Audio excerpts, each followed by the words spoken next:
Good morning or good afternoon, depending upon whichever time you're hearing this on.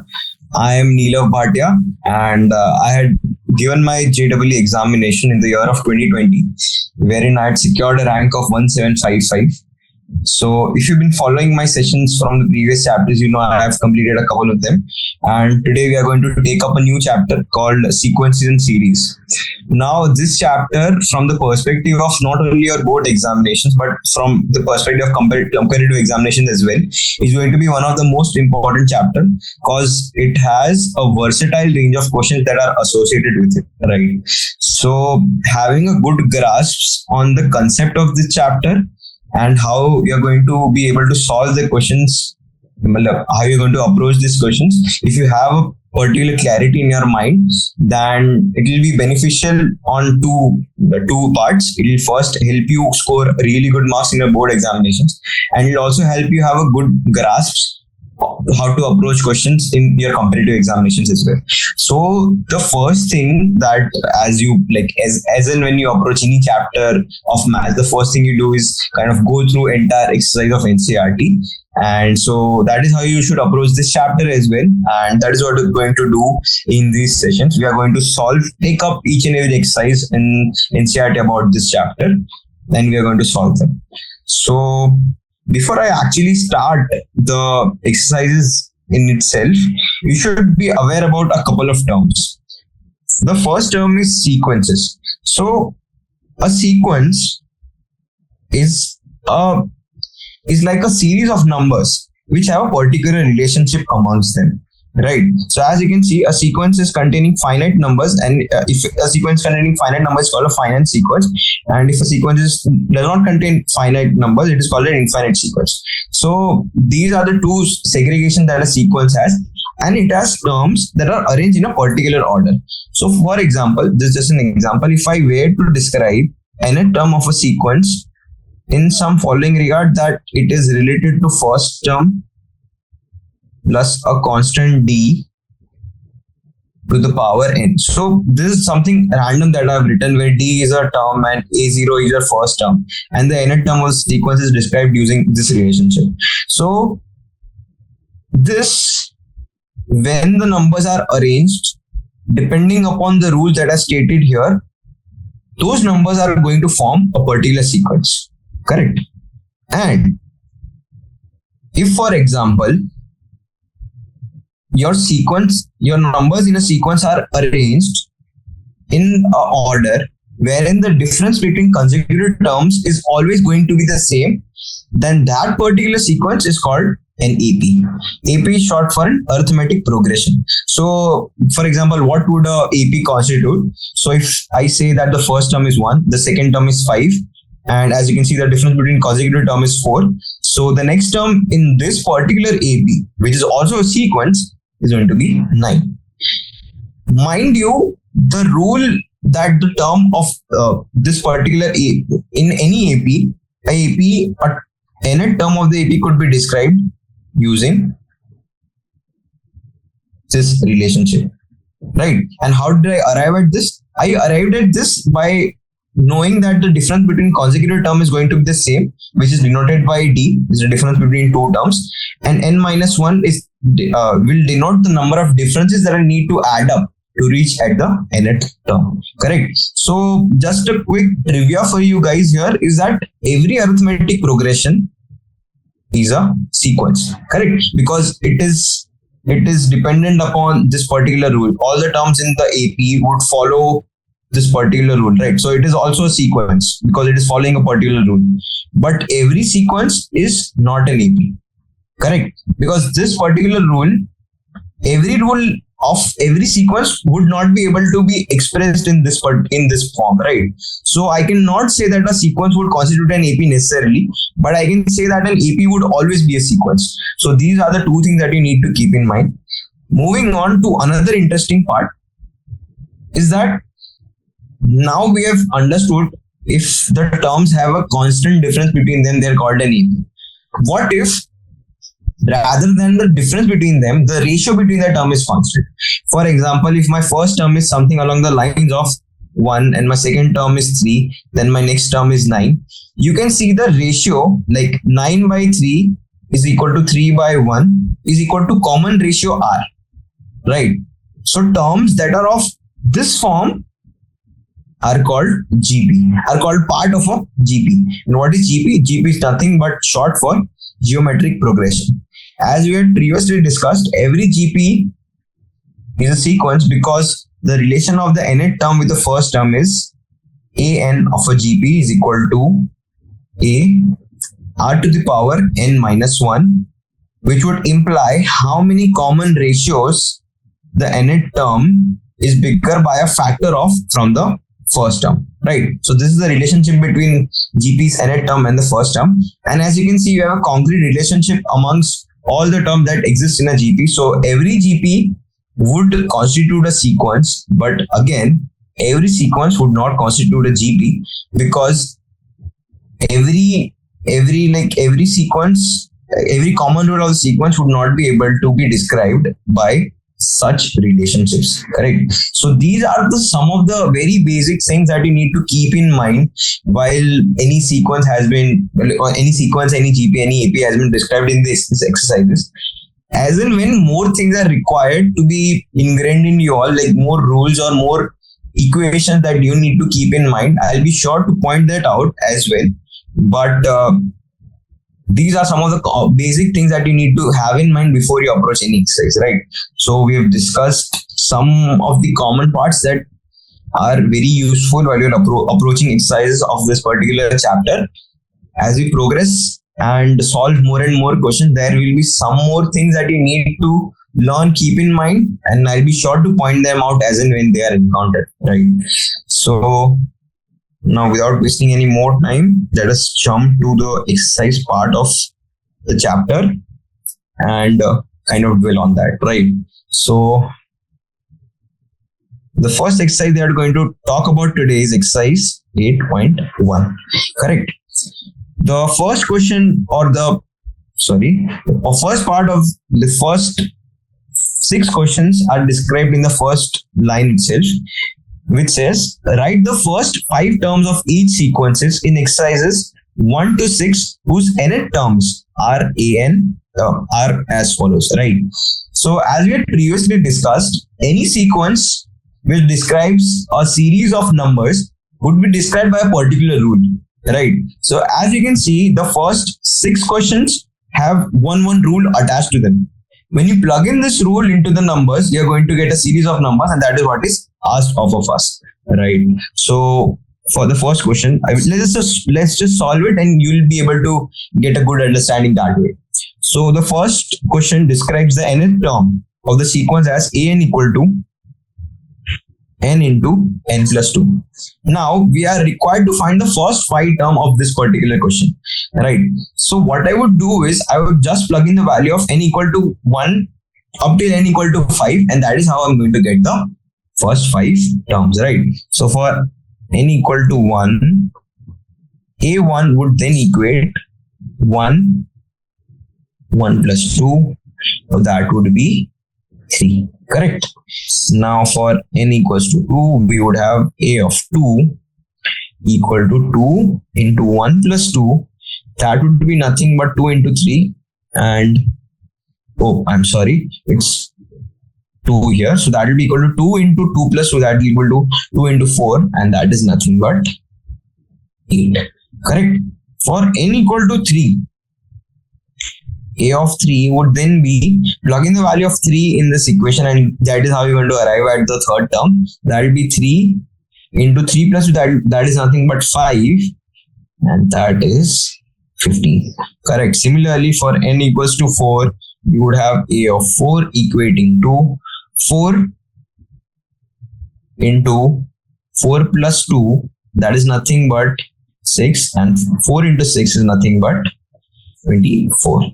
For n equal to 5, you would have a of 5 equal to n, which is 5 into 5 plus 2, which is nothing but 7, and that equals 35. So the first term of the sequence is 3, then we have 8, then we have 15, then we have 24, and at the end of it all, we have 35. So 3, 8, 15, 24, and 35.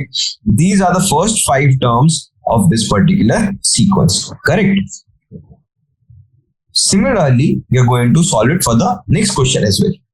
For question number 2, you have the nth term described as n upon n plus 1. Correct. So this is a very simple definition for any term belonging to this particular sequence. Correct. And as I did in the first question, I try to plug in the values of n equal to 1 up till n equal to 5, and that is how I'm going to arrive at the first 5 terms of this sequence. Correct. So for a equal to 1, for a of 1, I'll plug in the value of n equal to 1 in the second part. That would give me 1 upon 1 plus 1 upon 1 plus 1, and that is nothing but 1 by 2. Similarly, for the second term, I would have n upon n plus 1, that would again be 2 upon 2 plus 1, that is nothing but 2 by 3. For the third term, I would have 3 upon 3 plus 1, and that is nothing but 3 by 4. Correct. For the fourth term, I would have nothing but 4 upon 4 plus 1, and that is nothing but 4 upon 5.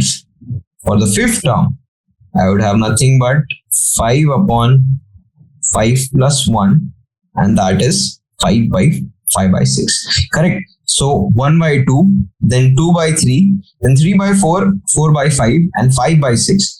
These are the 5 terms that I get when I solve for the equation, when I solve for the rule an equal to n upon n plus 1. And these 5 terms will be the part of the sequence described by this rule. Correct. So again, very trivial exercise. How we are going to solve this is just by plugging the value of n into the rules, and that is how we are going to get all the terms. Right. Moving on to question number 3. Right. So the rule here is an equal to 2 to the power n, and therefore again we are going to approach it using the same logic. The first term of this particular sequence would be 2 to the power 1, and that is nothing but 2. Correct. The second term of this particular sequence would be nothing but 2 to the power 2, which is nothing but 4. Correct. I am doing nothing. I am just plugging the values of n equal to 1, n equal to 2 in this particular rule and getting the terms like that. Right. For a of 3, I would have 2 to the power 3, and that is 8. Right. And this would be for n equals to 3, which would give me the third term of this sequence. Right. For the fourth term, I have 2 to the power 4, which would result in 16, which is the fourth term of this sequence. Right. For the fifth term, I would have 2 to the power 5, which would give me 32, which is the fifth term of this sequence. Correct. So as I solved for other exercise, I've done for this exercise as well. I've plugged in the value of n equal to 1 up till n equal to 5, and that is how I arrive at the first 5 terms of this sequence. Correct. So very trivial, very easy for you guys to understand as well as do. And you should try these exercises, because these exercises will form the base and will help you kind of not be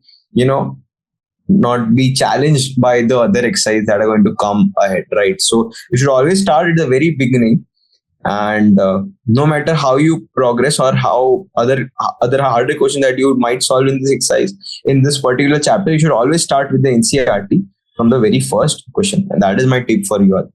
Start at the very beginning. Right. For question number 4, the nth term of this sequence would be described by the relationship 2n minus 3 upon 6. Correct. So we are going to solve for the first 5 terms of this particular sequence as well. Let's just write n equal to 1. So a of 1 would be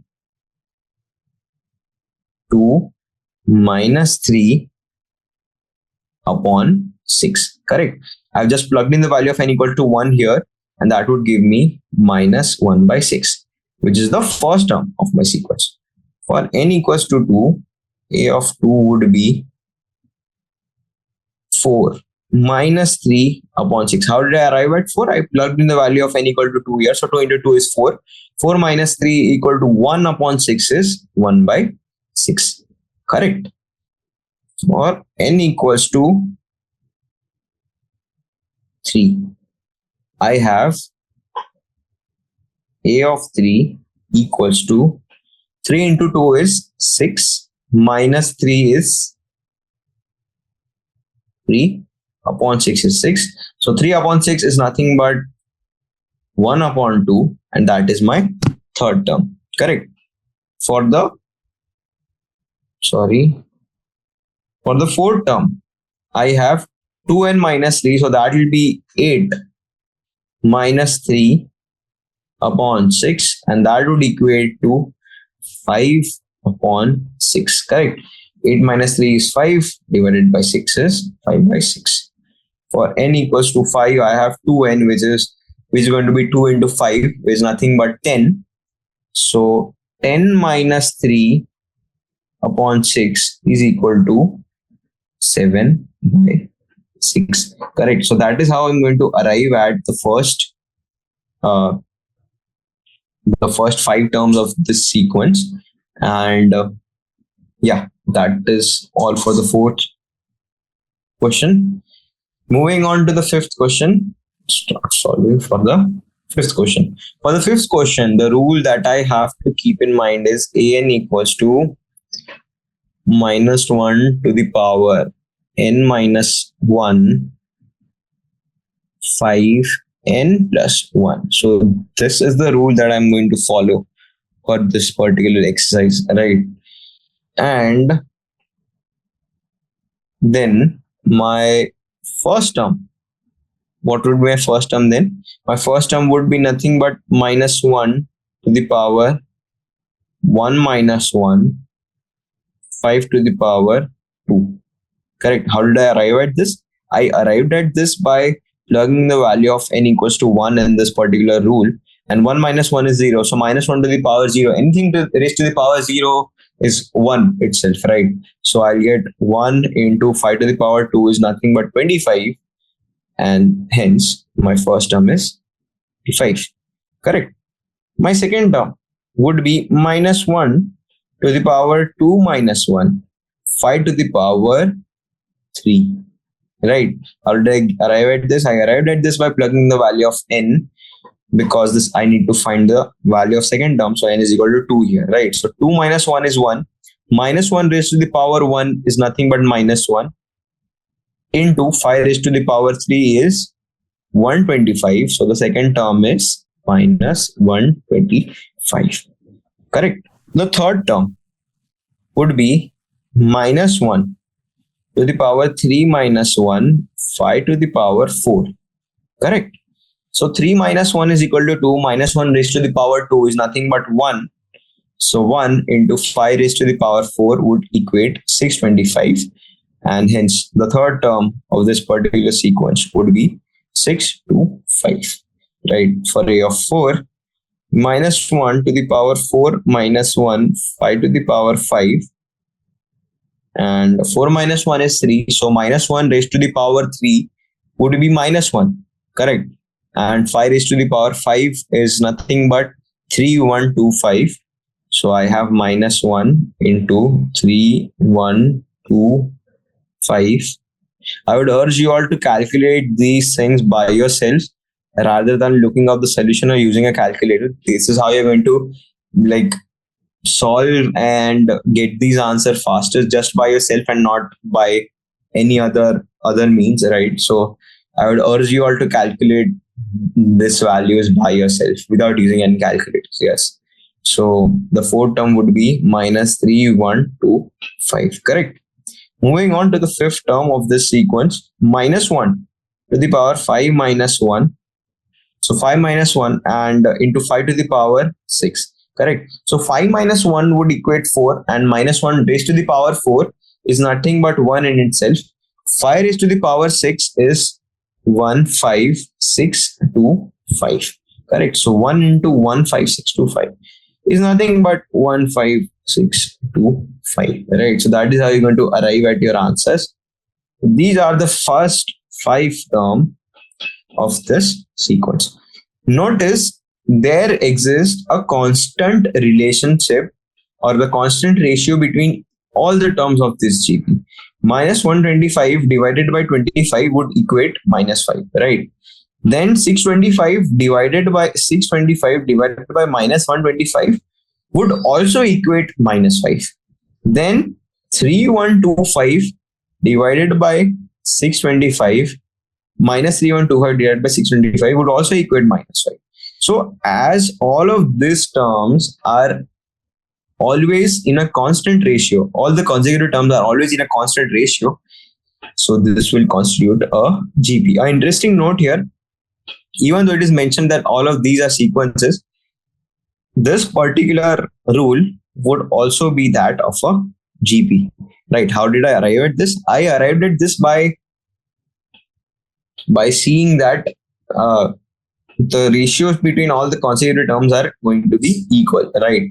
And this is a sequence, but this is also a special case where a particular sequence would also constitute a GP, right? So just a thing to keep in mind.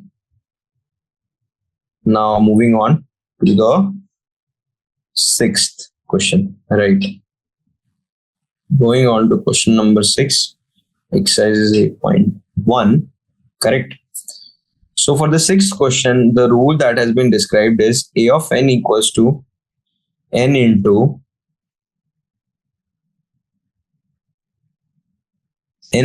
n square plus 5 upon 4. Right, so this is particular rule, but it is nothing but arithmetic calculations for you all from now on. Like you just have to plug in the value of n here, and that is how you're going to arrive at the solution. So for n equals to 1, the first term would be 1 into 1 square plus 5. So that will be 1 into 1 square is just 1 plus 5 upon 4. So 5 plus 1 is equal to 6. 6 upon 4 is equal to 3 upon 2.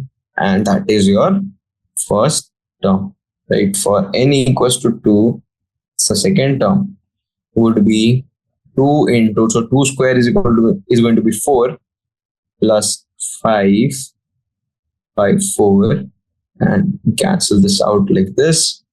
The term that you get is 9 upon 2, correct? Moving on to the third term. A of 3 would be equal to 3 into 3 square is 9. 9 plus 5 upon 2. So this is going to be 14. You cancel this out. 7 remains. I'm sorry. This cancel 4 out, not 2. You got 4 here, not 2. So 3 into 7 is 21. And in the divisor, you have 2 left. So that will be 21 upon 2. Correct. These are very trivial calculations. You just need to plug in the value of n equal to 1, 2, 3, 4, and 5. And that is how you're going to arrive at the answer, right?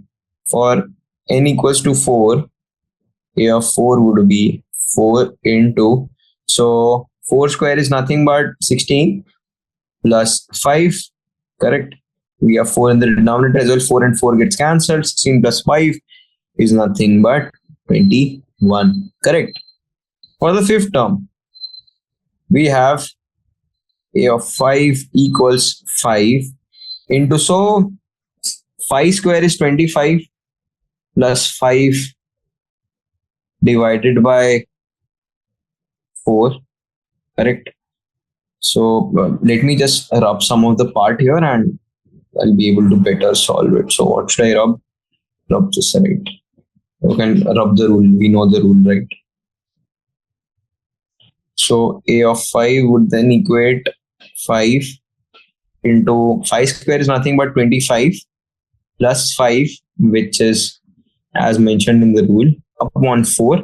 So this is 30, right? 25 plus 5 is 30 and this is 4. Cancel this out. This becomes 15. This becomes 2. 15 into 5 is nothing but 75.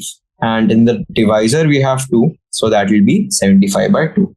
So 3 by 2, 9 by 2, 23 by 2, 9 by 2, 21 by 2, 21 and 75 by 2. These are the first 5 terms of your sequence. Correct. Now we have solved the first 6 questions which are of the same type, and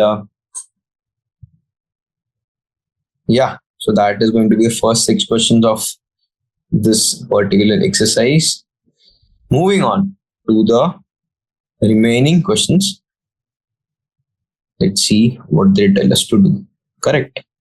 So for the next questions, which are in the range of question number 7 to question number 10, we need to find the indicated terms in each of the sequences in exercises 7 to 10 whose nth terms are.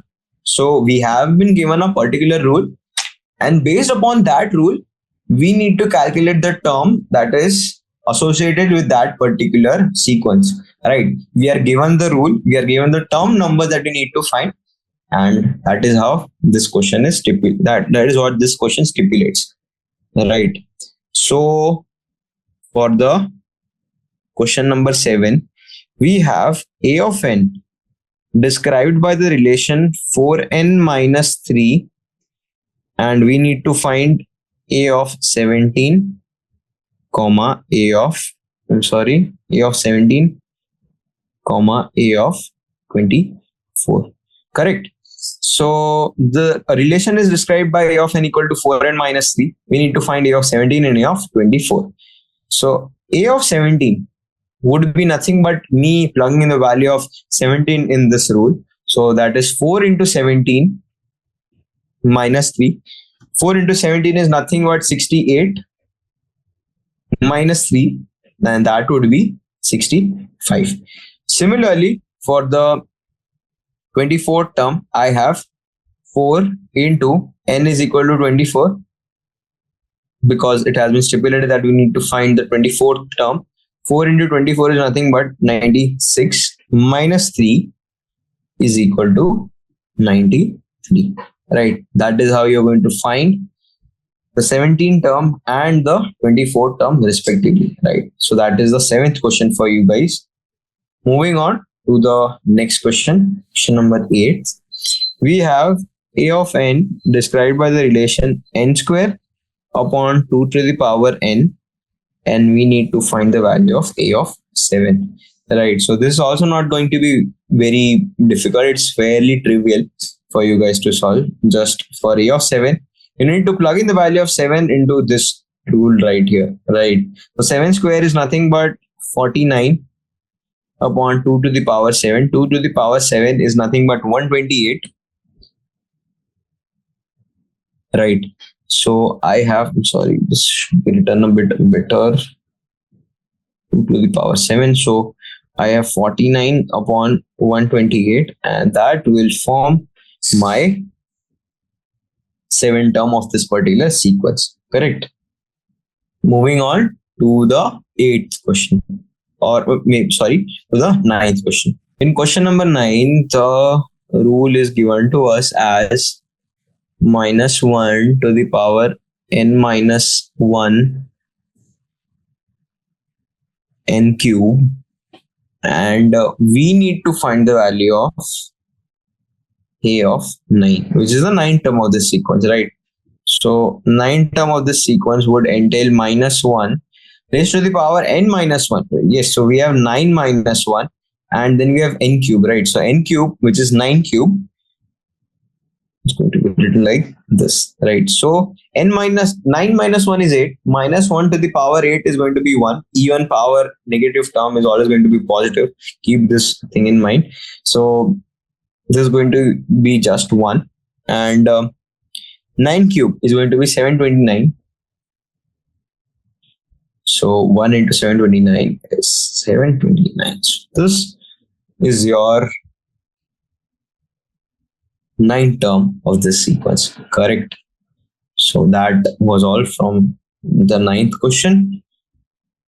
Moving on to the 10th question, we have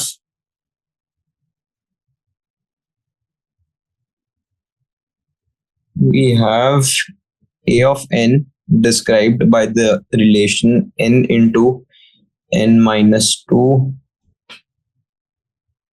upon n plus 3, and this would describe the nth term of this sequence. So we need to find the 20th term of this particular sequence, right? So A of 20, which will describe the 20th term, would be 20 into 20 minus 2 upon 20 plus 3. Correct. So 20 into 18 upon 23. 20 into 18 is going to be nothing but 360 upon 23. Correct. So that is your 20th term of this sequence. And so that was question from question number 1, question number 7 to question number 10. And let us now proceed to the next questions of this exercise. Let's start with that. So for the next questions, we have write the first 5 terms of each of the sequences in exercises 11 to 13 and obtain the corresponding series. Right. Okay. So this has been fairly straightforward.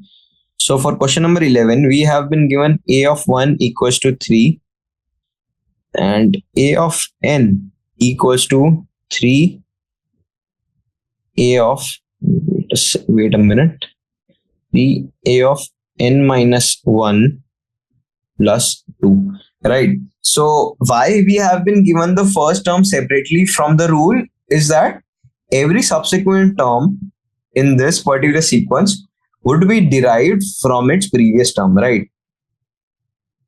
So therefore we need to be given a first term in this sequence, because A of 1 cannot be derived from any other term because that would represent the first term, right?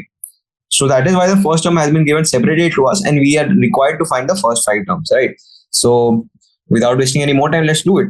So for the first term, we have A1 equal to 3. This has already been given to us. We need to find the next 4 terms, right? So A of 2 would equate 3 into 3 because that would signify the first term, right?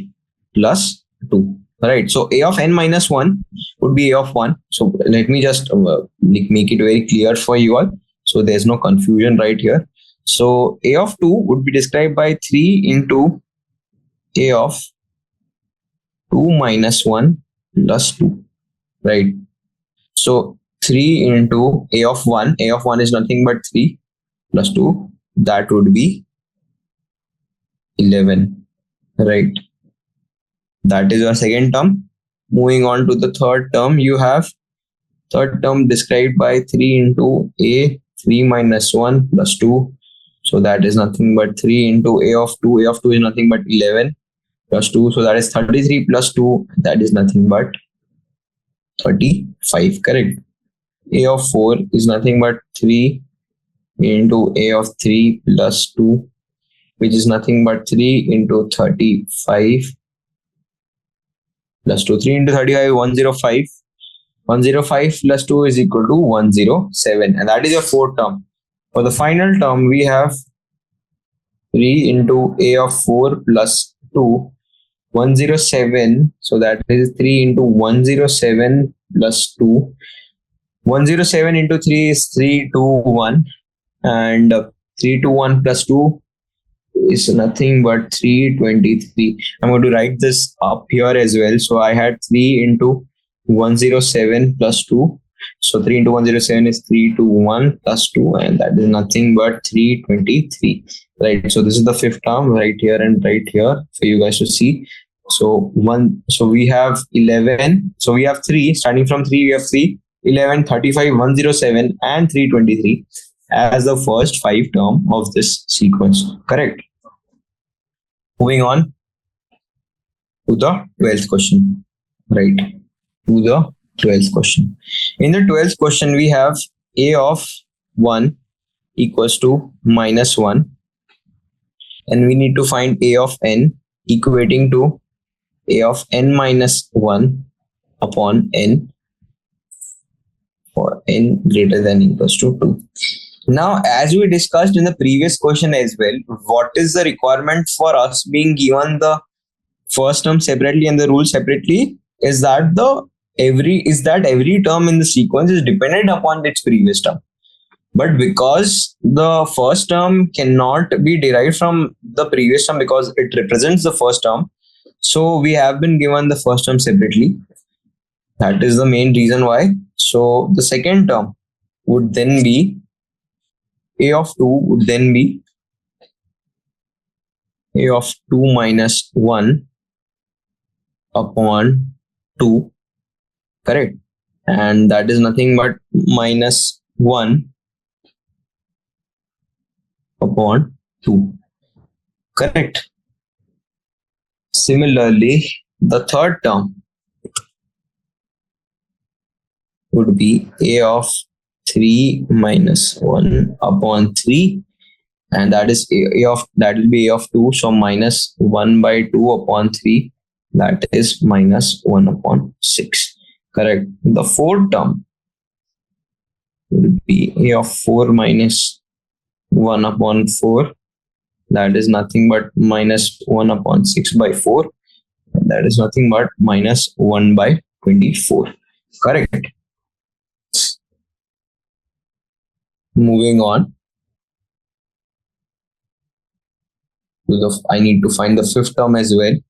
I'll write the fifth term here. A of 5 is nothing but a of 4 upon n, that is nothing but 5. So a of 4, we have already derived a of 4 as minus 1 upon 24 divided by 5, and that is equal to minus 1 upon 20, correct? That is your fifth term. So these are the first 5 terms of this particular sequence. I have minus 1, I have minus 1 by 2, I have minus 1 by 6 and minus 1 by 24, and I have minus 1 upon 20, correct? These are the first 5 terms. Moving on to question number 13th, I believe we have remaining. So in 13th question, we have a of 1 equals to 2, a of 1 equals to, a of 1 equals to a of 2 equals to 2. And the relationship that has been described is a of n equals to a of n minus 1 minus 1, right? So why have we been given the second term separately? That is because the expectation of us was that the first 2 terms in this particular sequence are going to be 2, right? Then every term is going to be dependent upon the previous term, right? So this is a particular sequence where the rules are described as such. The first 2 terms are constant, and then we have to follow the rules. So a sequence could have that as well. Sequence could have selective rules being applied on certain portions of the term. You could separate out rules as and when you require, but as long as it follows a certain rule, it is fine, right? So we have the first term as 2. We have the second term is equal to 2 as well. For the third term, we have a of 3 minus 1 minus 1. That will be a of 2 minus 1, and that is nothing but 1. Correct? Because a of 2 was 2, so 2 minus 1 is 1. For a of 4, I have a of 3 minus 1.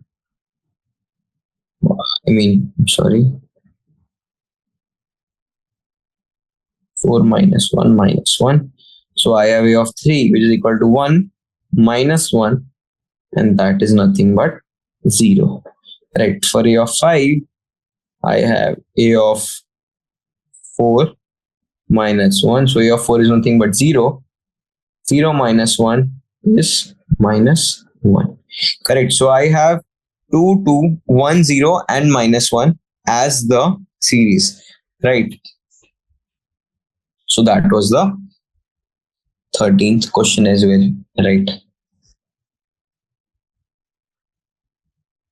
The 14th question is going to be an interesting one because we have been described with a Fibonacci series, and depending upon that series, we need to kind of derive other terms as well, right? So the Fibonacci sequence is described in this particular question as a of 1 equals to a of 2 equals to 1, and for every other term, for n greater than 2, for every other term is described by a of n minus 1 plus a of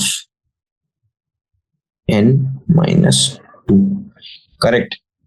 We need to find the value of a of n plus 1 upon a of n for n equals to 1, 2, 3, 4, and 5.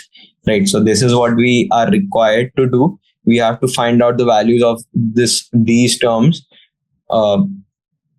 for described by this particular relationship. Right. So for doing that, I need to know the value of Fibonacci sequences starting from a of 1 up until a of 6, right? Because the fifth term would be described by a of 6 upon a of 5, and that is the last term that I need. So before starting the actual question, let me just find out all the values of the Fibonacci sequence up until a of 6, and then I'm going to plug in these values into this particular equation, and that is how I'm going to arrive at the solution, right? So without wasting any more time, moving on, I have a of 1 described by a of 1 described by the value 1. A of 2 is also been said as 1. A of 3 would be a of 3 minus 1 plus a of 3 minus 2, and that is nothing but a of 1 plus a of 2, and that is equal to 2. Correct.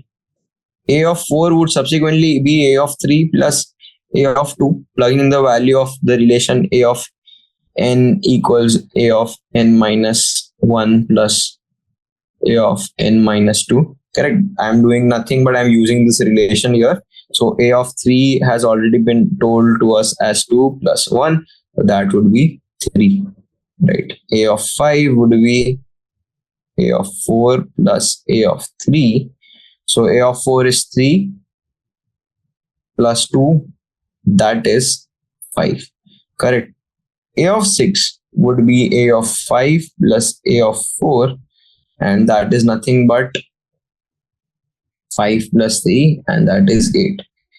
So the first 5 terms that I have, or the first 6 terms of Fibonacci sequence would be 1, 1, 2, 3, 5, and 8. Let me write all of these terms somewhere, and then I'm going to use these values when I'm calculating a of n plus 1 upon a of n, right? So let me just erase this part maybe, and I'm going to write all of these terms here. So a of 1 equals to 1, a of 2 equals to 2, a of 3 equals to 2, a of 4 equals to 3, a of 5 equals to 5, a of 6 equals to 8. Correct. So I have written all of the terms of the Fibonacci sequence here, and I'm going to rub all of this off, and I'm going to find out a of n plus 1 upon a of n, right? The rule that I have to follow while finding out the first 5 terms is a of n plus 1 upon n, right? So this is the rule that I'm following.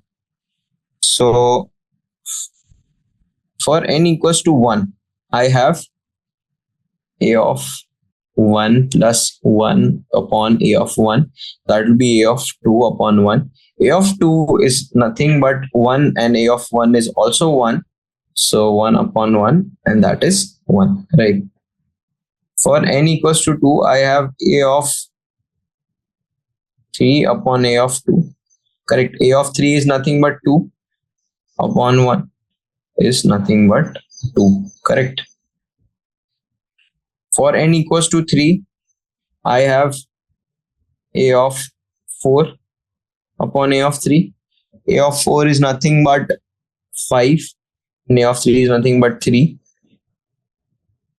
And I'm sorry, may goof it up a bit here. A of 4 for n equals to 3, a of 4 is nothing but 3. And a of 3 is nothing but 2. Correct. So I have 3 by 2 as the third term, right? For n equals to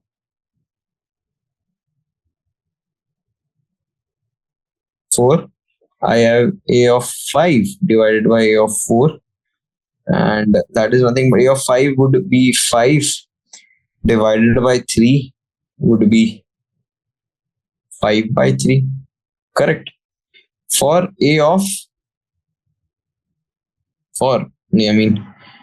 find out the value of value because of this rule. For n equals to 5, I have a of 6 upon a of 5. A of 6 is nothing but 8 upon 5 is 8 by 5. Correct. So that is my sequence. So described by this particular sequence, I have the terms as 1, 2, 3 by 2, 5 by 3, and then 8 by 5. Correct. That is how the terms in this particular sequence are described by. So without wasting any more time, we will kind of jump to exercise 2, and we'll try to see some part of exercise 2 as well. We will see some 3-4 questions before wrapping up the session and continuing in on the next session. But as we have some time left, we can maybe see a couple of questions from the next exercise as well, right? So that is, so the next exercise, would involve certain use of these terms as well, right? So you would also have to know what an arithmetic mean and a geometric mean would be. So an arithmetic mean would be described by the summation of two terms divided by 2, and the geometric mean would be described by the root of their multiplication, right? So these are the sum of very basic things that you need to keep in mind, but don't mind this as well. As in when we are going to solve these questions, I will be sure to point these things out to you as well, right? So without wasting any more time, we can start with the next exercise as well, right? So in the next exercise, the first question that has been asked of us is that find the 20th term and the nth term of the GP, which is described by the following sequence, right? So I have a GP which is of the form, I have 5 by 2, I have 5 by 4, I have 5 by 8 right here, right? And so on and so forth. If you find out the ratio between these two terms or the ratio between these two terms, you would arrive at the constant ratio, right? So what I'm going to do is R is equal to A of 2 upon A of 1, right? That would be nothing but 5 by 4 upon 5 by 2. 5 and 5 gets cancelled. I have 2 by 4 as my ratio, which is nothing but half, right? So the common ratio that I have right now is half. For a GP, any term in the GP can be described by the relation A of n equals A r to the power n minus 1. Correct. So the 20th term in this particular GP is going to be A of 20. It's described by A r to the power n minus 1. And plugging in the value of n equals to 20 in this relation, the first term that you have is 5 by 2. And the common ratio that you have is 1 by 2. So 20 to the power 20 minus 1. So the 28th term of the GP is 5 2 to the power 20. Correct. That is the 20th term of your GP. Right. The nth term of this particular GP would be, I'll write that as well. So the nth term of this particular GP would be A r to the power n minus 1. Correct. So A here is 5 by 2. R is 1 by 2 raised to the power n minus 1. Right. So I would have 5 into 2 into 2 to the power n minus 1. You can add these powers up. N minus 1 plus 1 is just n. So 5 2 to the power n would describe any term in this GP. Right. So that is the nth term. And we also found out the 20th term of the GP. Yeah. So that was the first question for you guys. Moving on. Question number 2. You have find the 12th term of the GP whose 8th term is 192 and the common ratio is 2.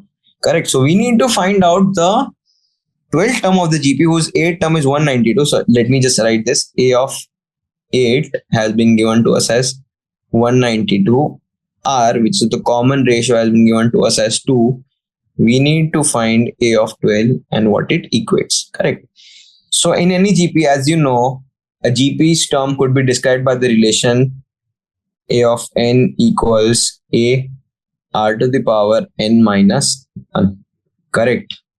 So yeah, there you have it. A of 8 would be A into r to the power 8 minus 1. We know the common ratio. The common ratio has already been given to us as 2.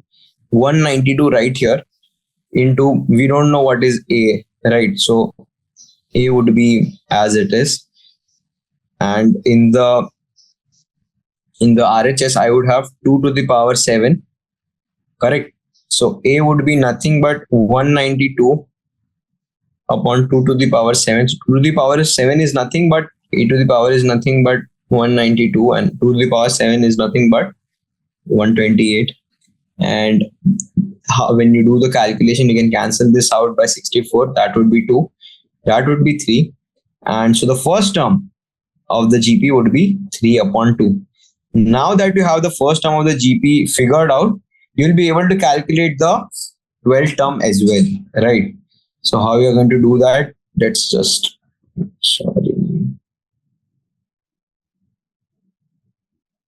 going to calculate the 12th term as well. So A of 12 would be A into r to the power 12 minus 1. Sorry, 21 I have written. 12 minus 1. Correct. So I have A as 3 by 2 into r to the power 12 minus 1. So r has been given to us as 11. 2. So I'll just write 2 to the power 11. And this 2 and this 2 gets cancelled. I have 2 to the power 10 remaining here. 3 into 2 to the power 10. 2 to the power 10 is nothing but 1024. And when you do the calculations for yourself, the final answer that you're going to arrive at is 3072. So that is the 12th term of your GP. Correct.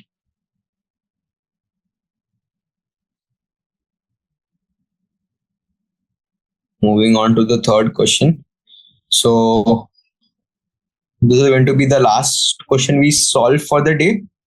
In the coming session, we are going to solve more questions in this exercise, and we'll solve all the remaining questions of this exercise in the next session. Correct. So for question number 3, you have the 5th term of the GP described to you as P. You have the 8th term of the GP given to you as Q. You have the 11th term given to you as S. Right? You need to show that Q square is equal to P into S. Correct. How we are going to do that? We're going to assume a very general GP, right? With the first term as A, common ratio as R, and the relationship describing each of the term as A of n equals A into R to the power n minus 1, right? So then, so you need to show that. So before starting the question, I would like to find out what P, Q, and S are actually, right? So P is the fifth term. So P would be A of 5, and that would be nothing but, if described by this particular relationship, it would be A R to the power 4.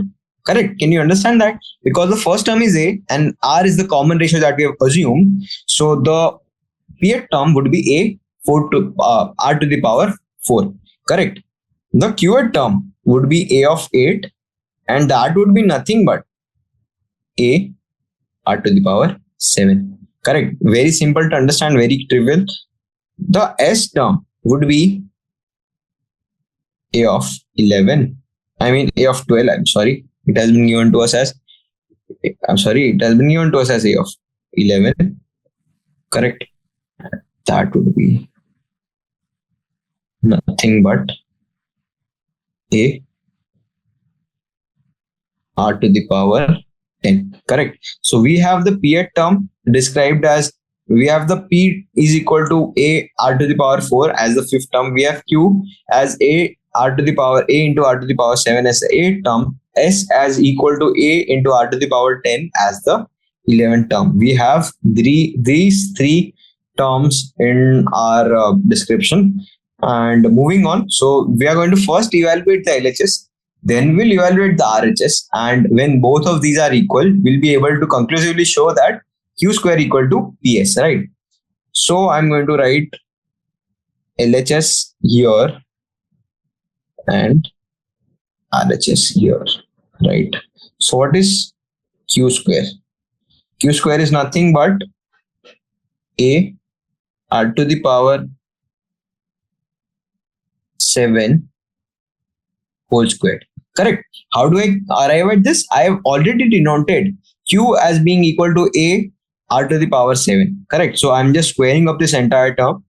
So doing that, I have A square here and 7, the powers get multiplied right here. So 7 into 2 would be 14. So I would have R to the power 14. A square R to the power 14 would be my LHS. Let us solve RHS. RHS is nothing but P into S. P into S is nothing but A R to the power 4 into A R to the power 10. Right? When you multiply these terms, you would add the powers up. So that would give you A1 plus 1 into R4 plus 10. Right? The powers have gotten added up. I multiplied A and R and R. And what I finally get is A square R to the power 14. And when you compare these two terms, A square R to the power 14 and A square R to the power 14, you know that the LHS and the RHS are equal, and hence we have conclusively showed that Q square equal to PS.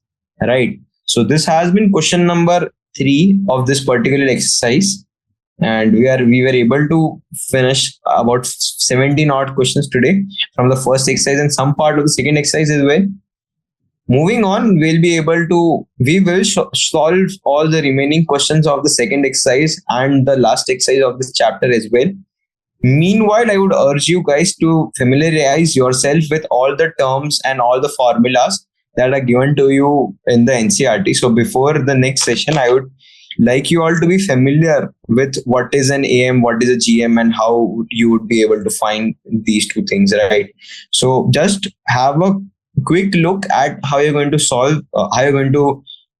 solve questions by using the formula that are given to you in the book itself, and doing that would be sufficient knowledge for you guys to be involved in and reactively solve the questions in the second exercise, right? So that is a very small tip from my side. Yeah, so this has been all, and we'll continue in the next session.